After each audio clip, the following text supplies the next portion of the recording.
going to graph and write equations of circles. So, first thing we're going to do is look at, if I graph a circle,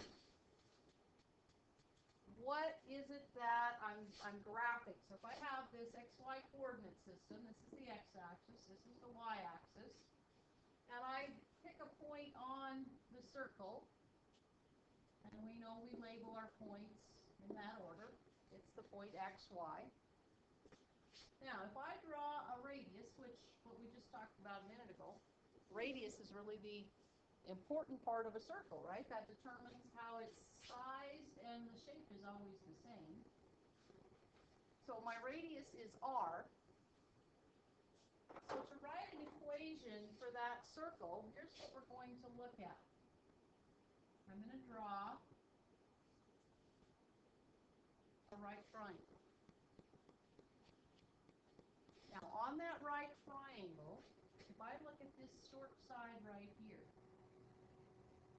if this is the point xy, what would be the length of that side, that bottom side there? How far did I go in that direction? X? See what I'm talking about? Can you count x this way? Okay, so the length of that side would be x. So now that you have that in your head, what would be the length of the other side? Y. Okay. Right triangle. I know the length of the sides. What equation can I write? A squared plus b squared equals c squared. Yes, Pythagorean theorem. So now this is x, y, and r, so I'm going to write it this way. X squared plus y squared equals r squared. That is the standard equation of a circle.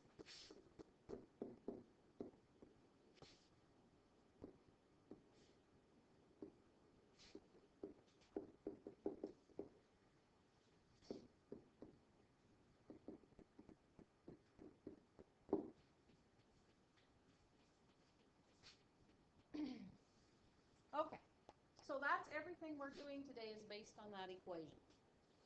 So if we have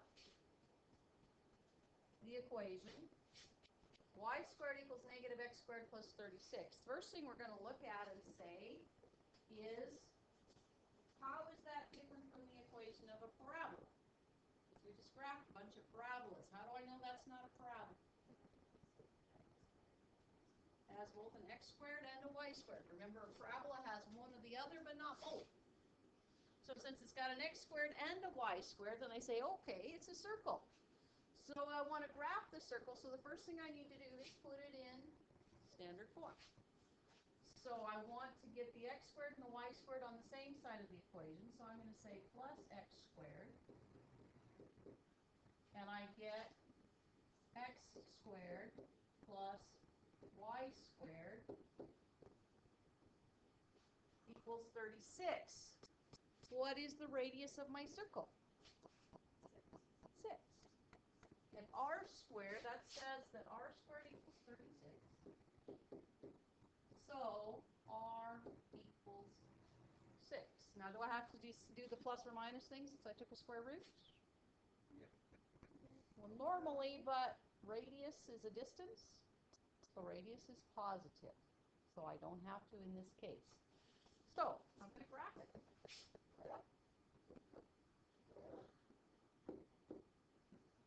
I'm going to give you guys graph paper. I'm going to do kind of sketches up here, but you can do a little better than what I've got there. Okay, so our center now, I do want to make a point here. This is a specialized circle. It's a circle with a center at 0, 0. And all the circles we're going to talk about today are going to have centers at 0, 0. You can write equations for centers elsewhere, but we're going to stick with the easy ones for today. So, we have a center at 0, 0, and we're going to count 6 in this direction, and we're going to label the point 6, 0. And then from the center, we're going to count 6 in this direction, and we're going to label that point 0, 6. And this is going to be the point negative 6, 0.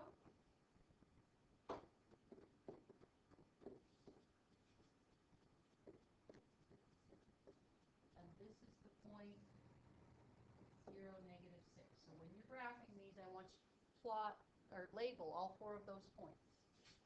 And then we aren't going to worry about a compass. I'm going to have you guys practice your sketching skills, and we're going to sketch a circle. So try to give me something other than a diamond, but I'm going to be grading your artwork, but give me a good representation of a circle. Questions? That's all we have to do? One more thing. Not quite all. The other side of it is, if I know something about the circle, if I know the radius of the circle, then I should be able to write this equation. Can I turn that on over? What's that? Oh. Well, when you do it on graph paper, you're going to count, your scale's going to be better. So okay, so if I know that the radius is 8, then I start by writing down my standard equation of a circle. X squared plus y squared equals r squared.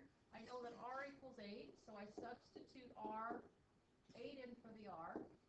Then I get x squared plus y squared equals 8 squared, or for your final answer, you'll write x squared plus y squared equals 64. Okay? So that's not too bad either. Circles are kind of nice. Now this one, you have to remember what to do with those square roots. If they give you the radius is 2 root 3, you do the same process we just did. So I say x squared plus y squared equals, in parentheses, do not forget the parentheses, 2 root 3 squared. Now when I square this, remember you square the 2 and you square the root 3. So 2 squared is 4. Root 3 squared is 3. So I get x squared plus y squared equals 4 times 3, which is 12. Okay, so that's really, that's, you got to remember how to handle those roots. Now, another type of problem we're going to see, you learn stuff and then you have to keep coming back to it. Another type of problem you're going to see is, I have an equation of a circle with P. The P is a point on the circle and it's point 2, negative 5. Now I'm going to draw a picture here so you can kind of see how we're going to do this. So we've got the point 2, negative 5. It's going to be about down here. So if I draw the circle, that point is on that circle, its center is at 0, 0. How would I find what the radius is? Right triangle. Okay. So you can look at the same thing we did when we did the formula, right? So the length of that would be, this is, where did we go? We went 2 in this direction. We went 5, or negative 5 in that direction. So I would say r squared equals 2 squared plus negative 5 squared. So that's 4 plus 25, or 29.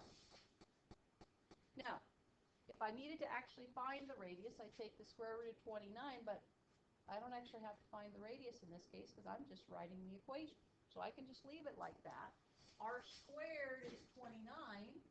So when I say x squared plus y squared equals r squared, I can say the equation is x squared plus y squared equals 29. Okay, if I took the square root of it, I would get the r, would be the square root of 29. And then when I write the equation, I take the square root of 29 squared, and I get back where I started. So, like I said, if you actually needed to find the radius, you'd have to take the square root. But if all you're doing is writing the equation, you can skip that step because you need the r squared. Does that make sense? Okay. One last one, and then I'm going to let you go work.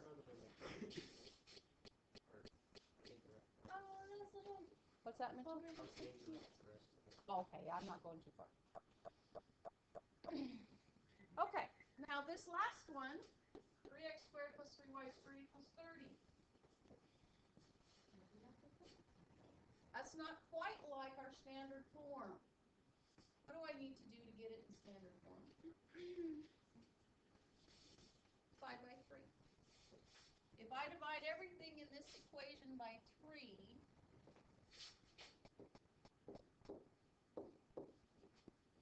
I get x squared plus y squared equals 10. And now it's in my standard form. So r squared equals 10. So r equals the square root of 10. Now, if you're looking for exact values, which usually I am, you can leave it like that. If you're going to graph it, you need to actually have a decimal value. So you're going to make an estimate. So on your calculator, say the square root of 10. It's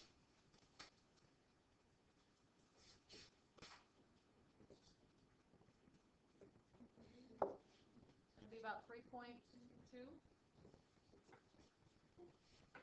So then when you graph it,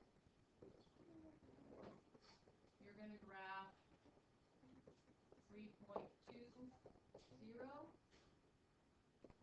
3.2,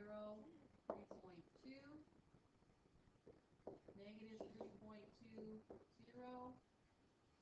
and 0, negative 3.2.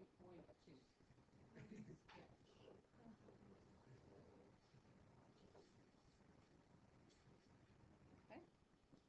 That is all there is to it. I think you should do pretty well with these today. These are a nice Friday assignment. Okay. Any questions? Okay. Can we go to the bigger one?